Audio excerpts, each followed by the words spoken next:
7:50 minutos en el territorio continental ecuatoriano, buscando la verdad en la revista de Opinión Democracia. Queremos dar la bienvenida en estudios al director general del Instituto de Seguridad Social de la Policía Nacional, el ISPOL, el coronel Renato González, que lo hemos dicho públicamente, ha dado la cara, ha frenteado frente a los hechos complejos y difíciles hoy radicados en la justicia ecuatoriana, pero también con la ayuda de la justicia americana, que precisamente esta semana sentenció en una corte de Florida al señor John Luzuriaga, quien fue condenado por lavado de dinero en Estados Unidos. Él fue funcionario del ISPOL.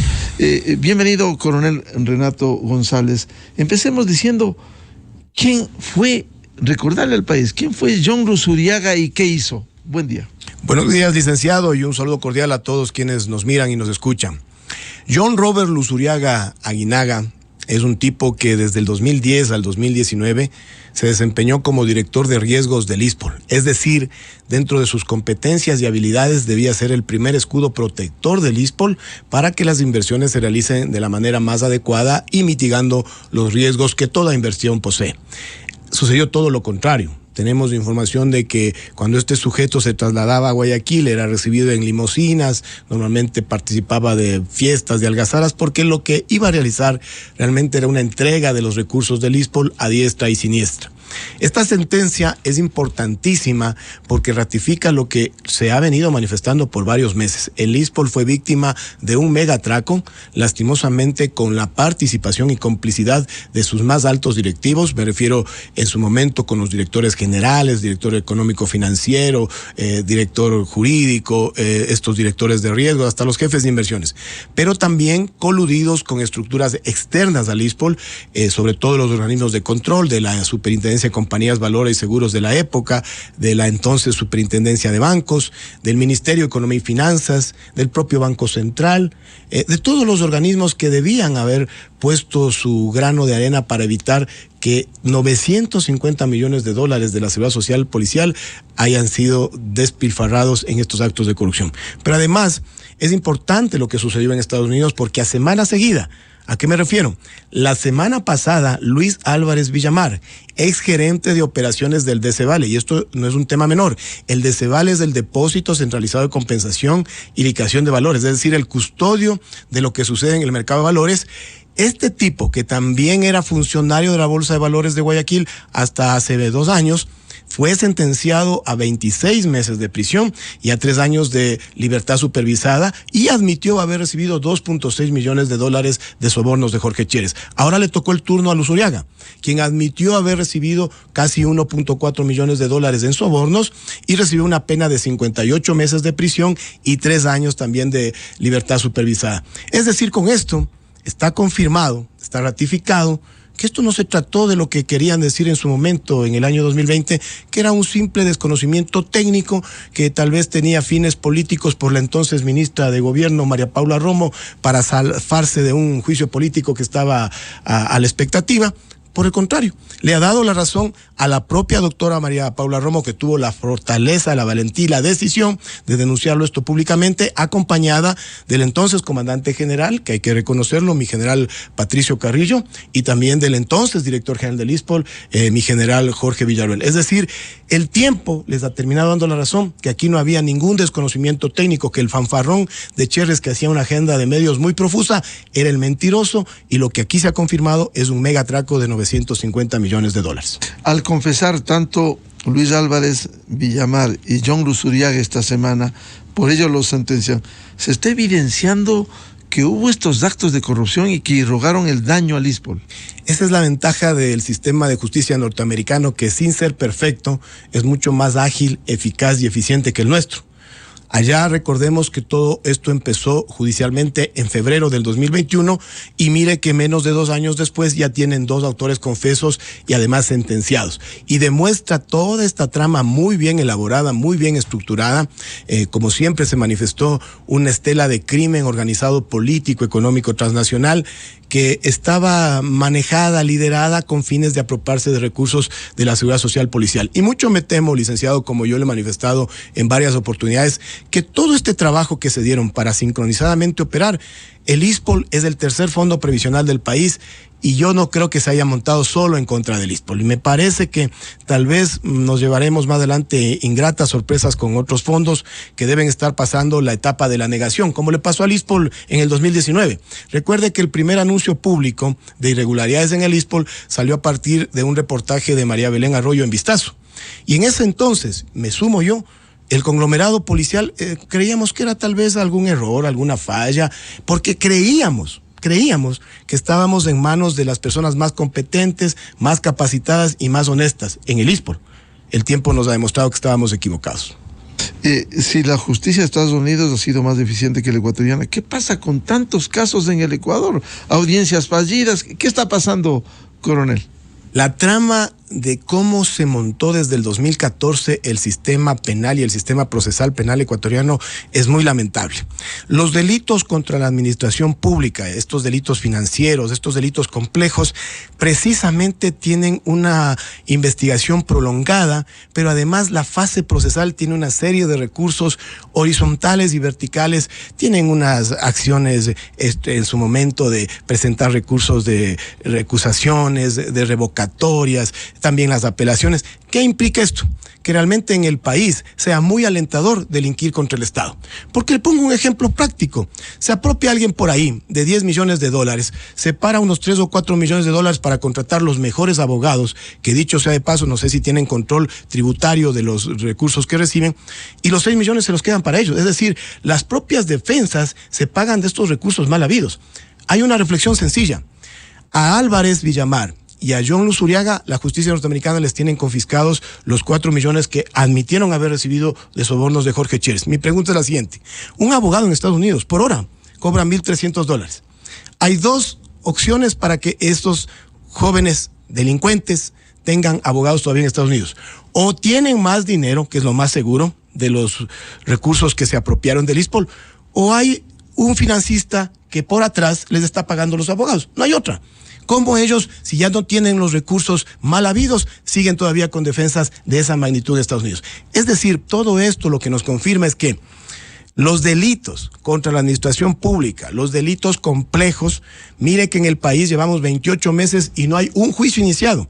Hay una veintena de investigaciones en diferentes etapas, algunas en la etapa preprocesal, que es la investigación previa, otras han superado la instrucción fiscal, que ya es de etapa procesal, otras han llegado a audiencia, evaluación y preparatoria de juicio, pero no hay una sola que se haya instaurado un juicio, y de ahí viene otro cuento.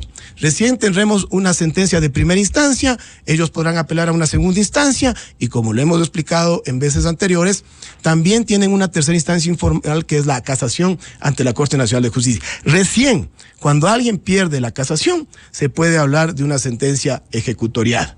Y después vienen estos beneficios de cumplimiento de penas, reducciones de penas, que resulta, como le dije hace unos pocos minutos, muy alentador en el país, en la estructura que está del sistema de justicia ecuatoriano, el delinquir contra el Estado. Por eso es urgente, es impostergable, es necesario, es indispensable una reforma estructural del sistema de justicia ecuatoriano. 28 meses y no hay ningún juicio instalado. Ni uno solo. Esto es terrible.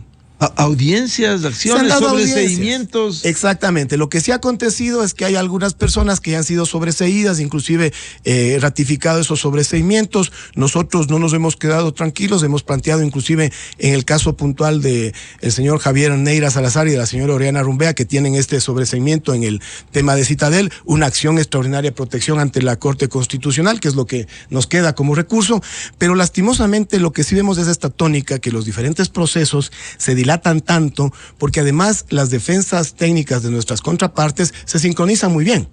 En una oportunidad es una defensa técnica la que plantea un recurso, por ejemplo, de recusación, luego es otra defensa técnica, por ahí se presentan inclusive recursos de hecho, por ahí se enferma un abogado, o sea, toda esta serie de argucias, de leguleyadas, de trafacías que nuestro sistema lo permite. A propósito de lo que usted señala, coronel Renato González, si se ha presentado una acción extraordinaria de protección en el caso de Guayaquil, si habría lógica jurídica, si en la propia Corte Constitucional actual se determinó error inexcusable, una falta por la que les llevó a una sanción a 3 jueces que en la segunda instancia en Guayaquil sobreseyeron a Javier Neira Salazar y su esposa. Si habría lógica jurídica, debiera echarse esto abajo.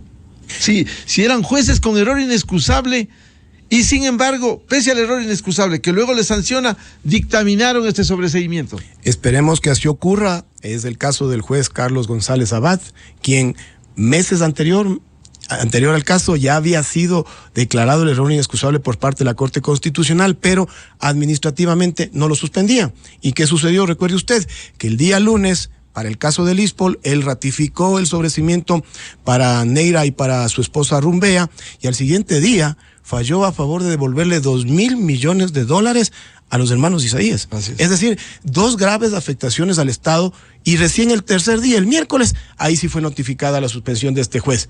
Pero ya el daño se causó. Claro. Por eso es que, como usted bien lo dice, si existe coherencia en la Corte Constitucional, aspiraríamos que esta acción extraordinaria de protección prospere y se pueda rever este sobreseimiento a favor de Javier Neira y de Oriana Rumbea. Coronel González, ¿y el resto de casos? ¿No había una audiencia esta semana, en los últimos días? Efectivamente, esta serie de recusaciones que le han planteado a una jueza digna y proba como la doctora Yanela Noris, que desde el año anterior, en diciembre, que inició la audiencia de evaluación y preparatoria de juicio en el caso de Sval en Guayaquil, ha estado sometida a esta serie de ataques. Mire que en diciembre del año anterior se sumó a la defensa de la señora Oriana Rumbea, que ya tenía 4 abogados, el primo de la jueza, el abogado Joseph Noris. ¿Con qué motivo lo hicieron? Para forzarle a la jueza a excusarse. Ella sí lo hizo, pero el juez superior determinó que más bien era el abogado, su primo, quien no debía sumarse a esta defensa, que ya tenía 4 profesionales del derecho. Pero ya se perdieron semanas. Cuando ella retoma el caso, este sujeto, Joseph Noris, trata de conectarse a la audiencia vía telemática, la jueza no se lo permite y le plantea un pedido de recusación. También subió a revisión de los superiores de la jueza y ratificaron que no cabía, pero se siguió prolongando los meses. Luego, cuando se reinstala esta audiencia ya a mediados de año, es turno de la defensa de Jorge Chers de plantearle una recusación. Otra vez se perdieron meses. Le negaron la recusación, plantearon un recurso de hecho. También le negaron el recurso de hecho. La semana anterior le devolvieron la competencia a la jueza. Este lunes, debía reinstalarse la audiencia de evaluación y preparatoria de juicio. Bueno, la defensa técnica de Chers se conectó y le manifestó que había presentado una solicitud de revocatoria de la convocatoria a la audiencia. Lastimosamente, como tiene esta serie de garantías nuestro sistema procesal para los potenciales victimarios en desmedro de las potenciales víctimas, ¿qué le tocó a la señora jueza? Convocar para el 9 de enero del 2023 la reinstalación de esa audiencia. ¿Cómo nos afectó a nosotros? El lunes tenía que haberse revisado la medida cautelar de retención de los $291 millones que ya recuperamos, que ya están en nuestras cuentas en el Banco Central, pero que todavía están recubiertas de esta medida cautelar que la solicitamos nosotros mismos. Es decir, como usted notará y como todos pueden percatarse, son una serie de medidas dilatorias que las aplican con esta intención de prolongar en el tiempo, y tiene 2 objetivos claramente. Puede ser muy claro. Están buscando la prescripción de estos delitos que tienen sentencias de máximo 5 años, y lo otro, están apostándole a los ciclos políticos. Yo estoy convencido que quienes nos atracaron se han percatado que con el actual gobierno no han tenido esta capacidad de maniobra política y están apuntando a un cambio de ciclo político de gobierno para tener mayores niveles o por lo menos expectativas de impunidad. Por ello se podría deducir estas actuaciones de la búsqueda de la desestabilización desde estos sectores políticos identificados en la Asamblea Nacional. No se puede explicar de otra manera. Bueno, recordemos lo que le mencioné hace pocos minutos. En el año 2020, el 24 de noviembre del 2020, le sancionaron a la doctora María Paula Romo en un juicio político por 2 argumentos que eran simplemente absurdos, ¿no? El uso de gases lacrimógenos caducados por parte de la Policía Nacional en control de unas manifestaciones tan violentas que parecía una guerra civil, cuando ahí los afectados somos los propios policías, porque el agente químico pierde su efectividad. Así de claro, ¿no? Ese fue el argumento base para sancionarle a la doctora María Paula Romo.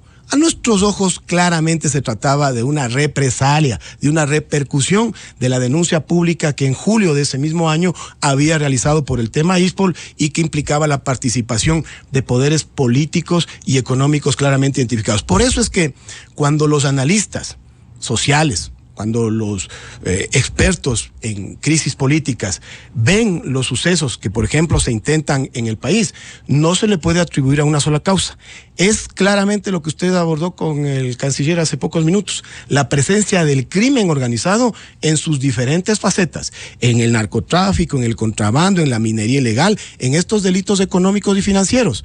En todo eso, el crimen organizado es tan sincronizado que, claro, lo hace de una manera muy clandestina, muy superflua, pero tiene efectividad. Entonces, cuando hay una movilización... Conectados con el sector político, este crimen organizado. Con todos. Por eso es que nosotros hemos dicho crimen, el caso del ISPOL, no, crimen organizado político, económico, transnacional. Y el componente político lo ponemos en el centro.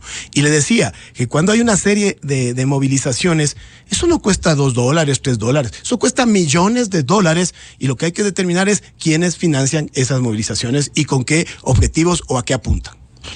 En el caso de la recuperación de los recursos, que ha sido un hecho importante en su administración, coronel Renato González, mientras no haya el pronunciamiento, se supere lo de la jueza Noris, simplemente esos recursos están en la cuenta de la policía, pero no se ha podido utilizar todavía. Así es, nosotros semanas anteriores, en virtud de la disposición de la Superintendencia de Compañías, Valores y Seguros del ingeniero Marco López al Banco Central, y aprovecho para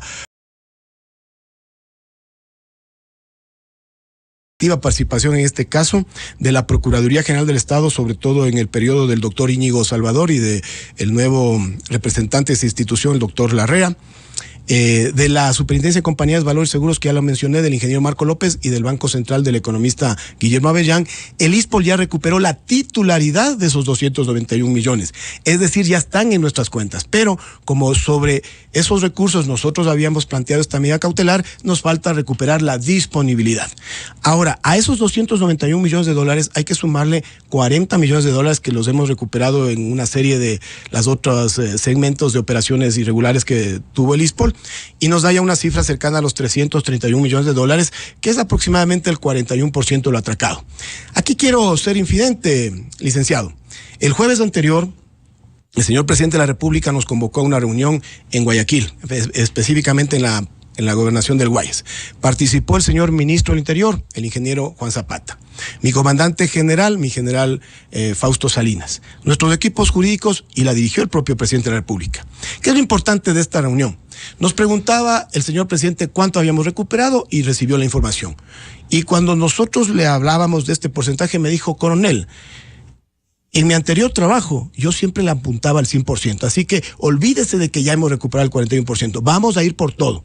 Y nos esperanza verle la actitud del mandatario, porque de su boca salió el decir: aquí le atacaron al ISPOL, pero no solo al ISPOL, fue un ataque al Estado ecuatoriano, y yo me voy a encargar de recuperar el dinero, y lo resalto, de mis policías, dicho textualmente por el presidente de la República. Eso nos da la satisfacción, la tranquilidad y la esperanza de que vamos a contar con el apoyo político que es necesario, y en su momento inclusive con gestiones diplomáticas, porque nos manifestó que si se requería la participación activa de la señora embajadora Ivonne Baki, está dado.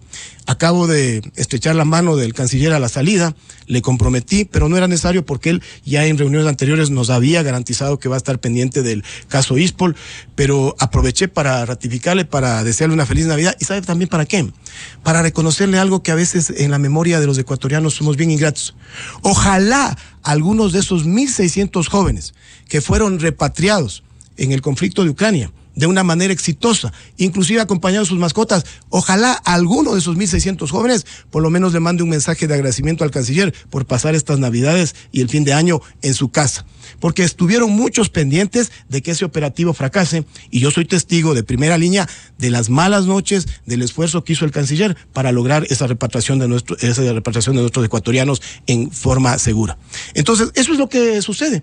Hay que estar muy atentos a cómo se van dando las decisiones judiciales, porque si nos confiamos, nos pueden retirar todo. Entonces, ¿Es importante el apoyo gubernamental? Claro, por eso es que le digo que estamos esperanzados que en el 2023, aparte de haber recuperado estos 331 millones de dólares, podamos hacer dos acciones fundamentales. Permítame explicarle.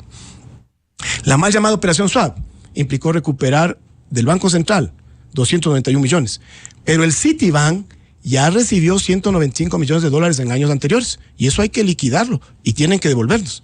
Y además, el conglomerado policial ha estado expuesto a la incertidumbre, a un sufrimiento, a una aprehensión durante estos años. Eso tiene un costo. Tienen que indemnizarnos. Porque a usted y a mí nos podía pasar que nos sorprenda un fascineroso como Jorge Chérez. Pero al Citibank, por favor, Citibank sabe de qué se trata esto. Citibank sabe lo que cometieron. Así que yo les hago un llamado cordial a los ejecutivos nacionales del Citibank, a la señora Rocío Velarde, que es la gerente nacional. Yo sé que de ella no depende la decisión, pero sí le invito que se acerquen porque es el momento de conversar. Y sobre todo a los ejecutivos del Citibank Nueva York. Me refiero a Georgina Novelli, al señor Justin Carroll y especialmente al señor Scott Pollard, que es el jefe de ellos. Es más, confiando que nos estén escuchando, permítame decirles en inglés: Dear Mr. Pollard, come on here, please. Es el momento de venir acá a conversar. Hay dos caminos: por la razón o la fuerza. ¿A qué me refiero?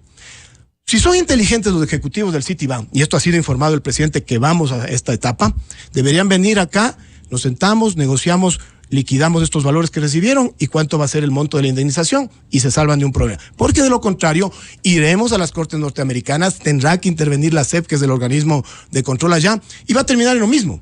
Nos van a devolver, pero les van a sancionar a ellos. Y miren que el Citibank no es ningún angelito. En octubre del 2020 recibió una sanción de 400 millones de dólares de la Reserva Federal norteamericana por controles laxos en lavado de activos. El año anterior en México acaban de llegar a un acuerdo extrajudicial de 92 millones de dólares con Banamex por temas similares. Y el 2020 en España también recibieron una sanción de 400 millones de dólares. Entonces es mejor que vengan y solucionemos de buena manera. Y el otro es el tema nacional de Ecuagrán. Ecuagrán es un puerto privado que más o menos está evaluado en unos 25 a 30 millones de dólares, que ahí el ISPOL es el mayor acreedor con 25 millones de dólares, y hay otra serie de acreedores que llega a un total de 80 millones de dólares, el BIES, por ejemplo, el Fondo de Santía del Magisterio. Pero ¿cuál es el problema? Uno de los acreedores también es el Banco del Austro, con 14 millones de dólares. Ellos tienen una hipoteca, una garantía con una hipoteca de 14 millones de dólares, pero con una escritura que tiene una serie de irregularidades. ¿A qué me refiero? Esa escritura fue firmada por el señor Gad Gonstein 2 días después de haber abandonado el país. Yo no sé cómo va a explicar el notario de Guayaquil esa presencia omnipresente de Gonstein en Ecuador. ¿Se comprobó que él se fue? Claro, si está el certificado de migración que él ya salió del país 2 días antes y asoma firmada la escritura 2 días después. Es una serie y una irregularidad gravísima. Pero no solo eso. Tenían un fideicomiso de administración donde no aparecía el Banco del Austro. Si ese fideicomiso cumplió su cometido, tenía que ser liquidado. Aquí yo no sé de qué manera lo hicieron, pero le cambian a un fideicomiso de administración a un fideicomiso de garantía. Entonces, es esta serie de inconsistencias que tiene este fideicomiso, esta escritura. Yo les hago igual un llamado cordial a los ejecutivos del Banco del Austro que me reuní a inicios de este año. Vengan y solucionemos. ¿Cuál es la mejor postura que debería aplicarse aquí? Mire, hay una serie de acreedores, le decía yo, de Ecuagrán. Lo más lógico es que hay un grupo de acreedores que están dispuestos a capitalizar y ponerle a trabajar a ese puerto. Y otro grupo de acreedores, entre los que está el ISPOL, entre los que está el BIES y el Fondo Santía del Magisterio, que estamos dispuestos a que se nos pague a largo plazo. Eso es lo que corresponde. Pero es injusto, es ilógico que el Banco del Austro, un banco privado, quiera ejecutar esa garantía, quiera quedarse con la planta de Ecuagrán por 14 millones de dólares y al ISPOL, al que le deben 25 millones de dólares, y a los otros afectados nos quedemos viendo la cara. Señores, por favor, aquí nosotros no vamos a permitir. Una vez más ratifico, y ahora con más razón porque el señor presidente de la República ha sido informado de nuestra hoja de ruta, nos ha garantizado su apoyo. Aquí al ISPOL le pagan porque le pagan. Así de sencillo. Bien, estos casos tendrán que ser ventilados. Volviendo al tema de los procesos judiciales, ¿qué expectativa hay para el próximo año? Además de la audiencia de la jueza Noris, el resto de casos en Pichincha. ¿No estaba aquí el fiscal de Pichincha analizando uno de los tantos procesos? El 9 de enero va a ser fundamental porque vamos a tener 2 frentes. En Guayaquil debería reinstalarse la audiencia de evaluación y preparatoria del juicio en el caso de Cebale, y en Quito debería instaurarse por primera vez la audiencia de evaluación y preparatoria de juicio en el caso peculado por los 216 millones de dólares en bonos con pacto de recompra. Son 2 casos fundamentales que son importantes inclusive por sus montos. Pero adicionalmente, en las dos fiscalías provinciales, me refiero en Guayas y en Pichincha, se están avanzando procesos investigativos. ¿Por qué les resalto que son en las fiscalías provinciales? Porque eso implica que hay personas con fuero de corte que están siendo investigadas. ¿A qué me refiero? Exfuncionarios de la Policía Nacional de altos grados. ¿El general Espinosa de los Monteros y el general Proaño? Ellos no tienen fuero de corte, pero ellos ya están en los diferentes procesos. Pero yo me refiero que en el caso de las dos fiscalías provinciales, de seguro están involucrados altos oficiales de la Policía Nacional de la época, por eso es que se pasa a conocimiento de los fiscales provinciales. Como está todavía en investigación previa, esa información no puede ser publicitada, por eso yo no puedo dar nombres. Pero está en manos de los fiscales. Está en manos de los fiscales. Pichincha, del fiscal Santillán? La doctora Ruth Amoroso y de la fiscal provincial de Guayas, no recuerdo el nombre. Ya. Entonces, lo que aspiraríamos es que esas investigaciones vayan avanzando. Se están investigando toda esta serie de inversiones irregulares, pero sobre todo aquí hay que tener claro los dos objetivos que siempre le hemos dicho. Primero, sanción para los responsables, pero el fin último, el objetivo supra es recuperar los recursos. Nosotros no sacamos nada con tener 20, 30 detenidos o sentenciados, que en este caso no tenemos ninguno todavía en el país, y no hemos recuperado nada. Es al contrario. Los sentenciados sí, inclusive para que no se vuelva a repetir esto, pero además, sobre todo y fundamentalmente, recuperar esos recursos que se necesitan invaluablemente para el bienestar del conglomerado policial. En el caso de Estados Unidos, ¿se podrá recuperar algo más allá de la sentencia?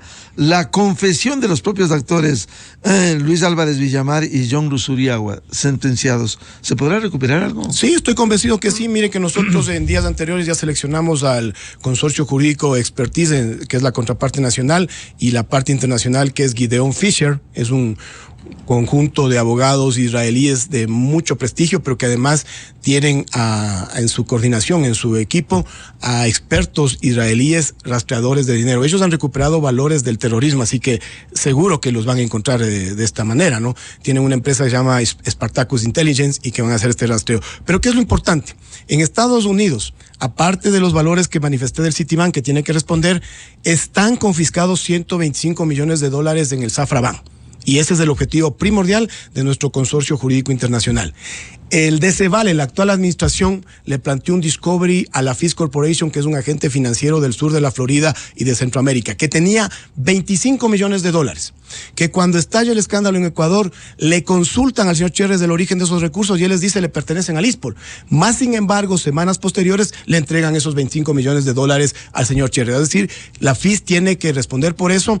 El DCVAL, como le decía, la actual administración le planteó un discovery, es decir, una operación de descubrimiento de información. Esa información ya está entregada a ellos y estamos en conocimiento que hay datos muy importantes para realizar una demanda. Es decir, si vamos sumando los valores, los 195 millones de dólares que tiene que devolvernos del Citibank, más la indemnización, más estos 125 millones de dólares que están confiscados en Estados Unidos, más los 25 millones de la FIS, más los 25 millones de Ecuagran y otros montos menores, yo estoy muy optimista que ojalá el 2023 terminemos con una recuperación sustancial de los recursos del ISPOL. Y en el caso de los dos sentenciados en estos días en Estados Unidos, Luis Álvarez Villamar y John Luzuriaga, ¿hay otros vinculados, señalados o no en estos procesos? Sí, es importante que las sanciones de ellos fueron pequeñas, se podría decir, porque se acogieron a una cooperación eficaz. Entonces, estamos en conocimiento que hay información trascendental en Estados Unidos, pero requeríamos tener un consorcio jurídico para poder hacer presencia en cortes y eso es lo que va a suceder en las próximas semanas. Pero eso es lo que ellos reconocieron haber recibido en Estados Unidos. Sin embargo, hay datos. Aquí en Ecuador, las empresas de los hijos de este delincuente, de Luis Álvarez Villamar, también recibieron transferencias. Como una de ellas, de lo que recuerdo el nombre, es Constanzas, me parece que es una de esas empresas. Miren, lo más lógico que deberían hacer los herederos de este delincuente es acercarse al ISPOL y venir a devolvernos sus recursos, porque tarde o temprano vamos a volver a ellos. Es anecdótico, licenciado. Al inicio de mi gestión, muchos apuntaban que iba a durar pocos meses en el cargo, y por eso es que no se acercaban a cancelar los recursos. Han visto que hemos tenido la solvencia para no una sola persona. Esto es un equipo de trabajo. Mañana Renato González puede salir de escena, porque yo solamente soy el visible. Atrás hay un equipo técnico jurídico muy, pero muy contundente. Y han visto que hemos continuado con las labores de recuperación, pero es más, ya dotados de esta capacidad coactiva, muchas empresas que le debían al ISPOL se han acercado y voluntariamente han cancelado. Y de eso se trata. Aquí no se busca generar conflictos, sino recuperar los recursos. Solamente pedimos lo que nos corresponde. Ahí hay recursos que el ISPOL entregó al DCVALE, casi 32 millones de dólares, hicieron un festín con esos millones de dólares. Algunos de esos recursos fueron a estas empresas de la familia de Álvarez Villamar, y lo mismo que aspiraríamos es que se acerquen a entregarnos. Le doy otro dato. Hay que investigar, ojalá los fiscales del Ecuador tengan esa sensibilidad. Nosotros hemos hecho lo que nos corresponde, pedir por escrito que se los investigue, pero hay transferencias que todavía no se las han topado. Por ejemplo, por citarle un dato, no sé, señora Rocío Velarde, gerente de Citibank Ecuador, si usted tiene conocimiento que María Paulina Rodríguez Abarca, su tesorera, que es casada con Carlos Patricio Alarcón Ruiz, constan en la asistencia penal recibiendo una serie de transferencias. Así de sencillo. Sí, recibiendo unas transferencias del señor Jorge Cherres Miño. Es decir, todavía falta mucho que desenredar en esta trama de pagos del señor Cherres a diferentes personas, porque ¿cuál es mi hipótesis? El señor Cherres tuvo casi 20 años para tejer una serie de contactos en las instituciones públicas y privadas para tener acceso a estas informaciones privilegiadas, y de ahí venía su éxito financiero, ¿no? Se consideraba el experto financista, que realmente ha sido únicamente un fanfarrón. Experto para la estafa. Así es. Bueno, y a propósito de Cherres, ¿sigue moviéndose tranquilamente en México? Sí, nosotros siempre lo habíamos manifestado que él estaba en territorio mexicano, pero ahora ya existe una confirmación oficial, porque en el mes de octubre Interpol México le informó a su similar en Ecuador que el señor Jorge Cherres Miño había ingresado por última vez el 16 de enero del 2021 bajo el concepto de unificación familiar. La Oficina Nacional de Ecuador lo ha informado a la señora jueza Yanela Norix. Como ella ya recuperó la competencia, en los próximos días deberá solicitarle a la presidencia de la Corte Nacional de Justicia que se inicie el proceso de detención con fines de extradición. Aquí hay una ventaja sustancial, pues esto no hay que hacer traducciones porque está en el mismo idioma castellano, ¿no? Para que no existan las demoras que a veces se presentan en la Corte Nacional de Justicia.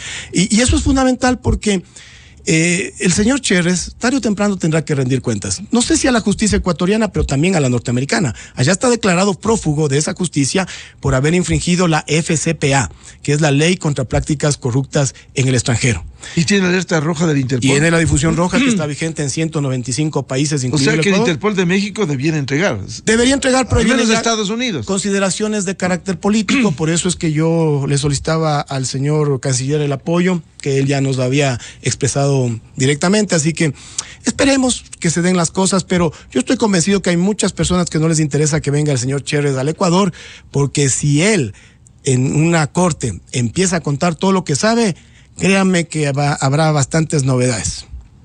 Por lo menos que lo lleven a Estados Unidos. Yo prefiero que se lo lleven a Estados Unidos. Tengo mucha confianza en cómo se desarrollan allá los procesos investigativos, que lo extraditen a Estados Unidos, que lo investiguen, que lo sentencien, y una vez que cumpla así 8 o 10 años de sentencia, nos lo manden para acá. Y estos casos en Estados Unidos no se puede revertir si se pide colaboración al gobierno y a las cortes de Estados Unidos para que entreguen y abonar en los procesos ecuatorianos. Sí, así se ha hecho. Hay una primera asistencia penal internacional que llegó. Es fundamental este acercamiento que se pueda dar de la Fiscalía General del Estado hacia las autoridades norteamericanas para que continúe esta comunicación fluida. Por eso es importante también la visita del señor presidente de la República al presidente Joe Biden, porque usted sabe que dentro de los acuerdos de seguridad es este apoyo en contra del crimen organizado y que incluye esta colaboración del ámbito penal. Por eso es que hay muchos factores, hay muchos interesados en bombardear ese tipo de acuerdos, ese tipo de relaciones, porque saben lo que está ahí todavía tapado. Incluso la primera pregunta, la consulta popular, si se permite la extradición de ecuatorianos que hayan cometido delitos relacionados con el crimen organizado transnacional. ¿No les gustará eso? No, pues porque obviamente si a usted y a mí nos preguntan, yo le digo, ¿dónde voto? ¿Voto a favor? Pues yo no tengo ningún problema. Pero ¿quiénes son los primeros defensores de una mal llamada soberanía jurídica? Los que tienen su rabito de paja, realmente su rabote de paja, ¿no? Y saben a lo que están expuestos, porque además en la justicia norteamericana no hay los beneficios de cumplimiento de penas que en Ecuador hay. Aquí resulta que a usted, pasando todo ese tortuoso proceso judicial, lo terminan sentenciando, ingresa a cumplir sentencia de entrada porque se pone a estudiar a la mitad la pena. Y luego pide todos estos beneficios procesales. Si es que en el transcurso no se le ocurre presentar un habeas corpus con un juez de Manglar Alto, de San Borondón, de cualquiera de estos jueces generosos que hay aquí en el Ecuador. Coronel González, ha sido muy claro usted respecto a la situación del ISPOL. Ahora, ¿cómo darle en su tarea valiosa, que lo hemos reconocido, valiente, darle sostenibilidad, más allá de la recuperación que usted y este equipo está empeñado, darle sostenibilidad al futuro con reformas legales, que no solo es el problema, y hay que decirlo también, del ISPOL, el ISPA, respecto de reformas legales? ¿Cómo darle sostenibilidad? La seguridad social en el país, y bien que lo dijo, no solo la seguridad social general, sino también la seguridad social militar, y en el caso que me compete a mí, la seguridad social policial, deben ser sometidas a reformas estructurales porque hay problemas que se han relegado en el tiempo la toma de decisiones. Mire que los estudios actuariales del 2005 le recomendaban al ISPOL tomar medidas correctivas porque lo contrario existiría déficits actuariales. En este momento, los últimos estudios actuariales nos han recomendado mover de la línea mínima de jubilación, que es 20 años, a 25 años. Pero ¿para quiénes van a aplicar eso? En primer lugar, los que ya tienen sus 20 años de servicio ya tienen el derecho para retirarse el momento que estimen pertinente. Ahora yo les doy un consejo: no se retiren con 20 años porque la pensión es muy pequeña. Con el tiempo se van a arrepentir.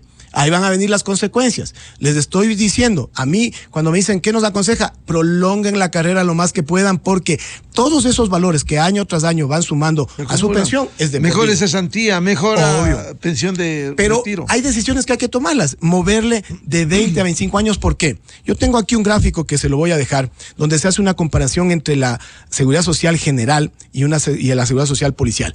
En un sistema de seguridad social sano, uno debe aportar el doble de tiempo y recibir la mitad de beneficios en tiempo. ¿A qué me refiero? Uno debería aportar unos 38, 40 años y recibir pensión 21, 22 años. Eso es lo normal, eso es lo lógico. En el caso del ISPOL, que es un régimen especial, por los riesgos de la profesión, por todas las características, el promedio de aportaciones es 26 años, el promedio. Pero el promedio de pensiones bordea los 40 años. Eso es insostenible. Sí, claro. Eso es insostenible. Por eso es que se requiere que se mueva de 20 a 25 años para tener 5 años más de aportes y 5 años menos de pensión para ese grupo. ¿Cómo se va a aplicar? De una manera progresiva. Le decía yo que los que ya tienen 20 años pueden el día de mañana retirarse, pero no les aconsejo.